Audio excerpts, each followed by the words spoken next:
of summary execution of children by M23 after they entered the city of Bukavu last week. We're also aware that children were in possession of weapons.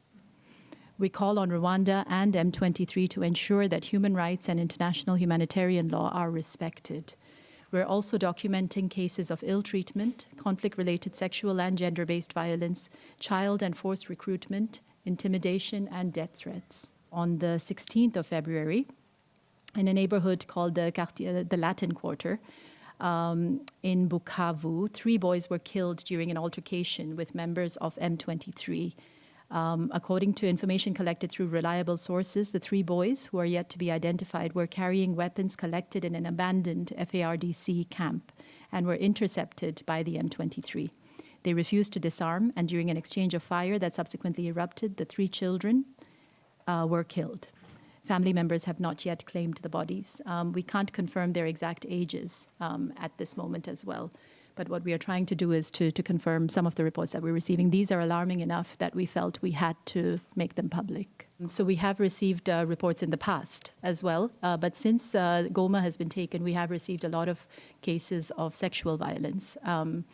Again, sexual violence is notoriously difficult to document and to get an accurate figure on. But we have received a lot of cases of sexual violence since Goma was taken. UNHCR can confirm that between 10,000 and 15,000 people have crossed into Burundi over the last few days, fleeing escalating tensions and violence in the Democratic Republic of the Congo. The majority of those arriving are Congolese, mainly from the Bukavu area in South Kivu, where the situation is deteriorating. A smaller number of Burundian nationals have also returned to their country, fleeing the clashes.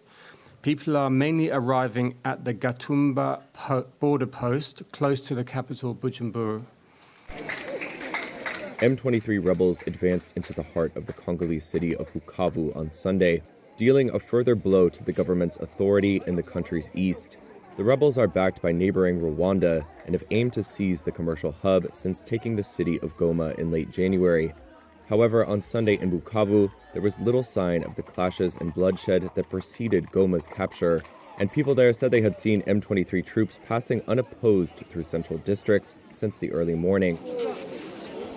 Some even took selfies with the rebels and welcomed them with cheers and applause. This video, verified by Reuters, shows M23 fighters posing for photos in the provincial capital's central Independence Square.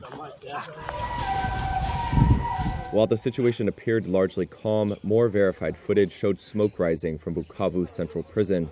The Democratic Republic of Congo's government confirmed rebels were in Bukavu and also accused Rwandan troops of entering the city. However, it stopped short of saying the city was fully under M23's control. M23 is a well-equipped group and the latest in a long line of ethnic Tutsi-led rebel movements to emerge in Congo's volatile east. But Rwanda rejects allegations from Congo, the United Nations, and Western powers that thousands of its troops are fighting alongside the Tutsi-led M23. It says it is defending itself against the threat from a Hutu militia, which it says is fighting with the Congolese military. The UN Refugee Agency on Friday described the situation as rapidly deteriorating and said it has already displaced around 350,000 people.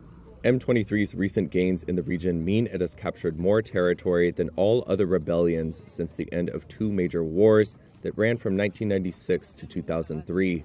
These advances have also handed them control of some of the region's valuable mineral deposits. Congo is the world's top producer of cobalt, a key component in batteries for electric vehicles and mobile phones.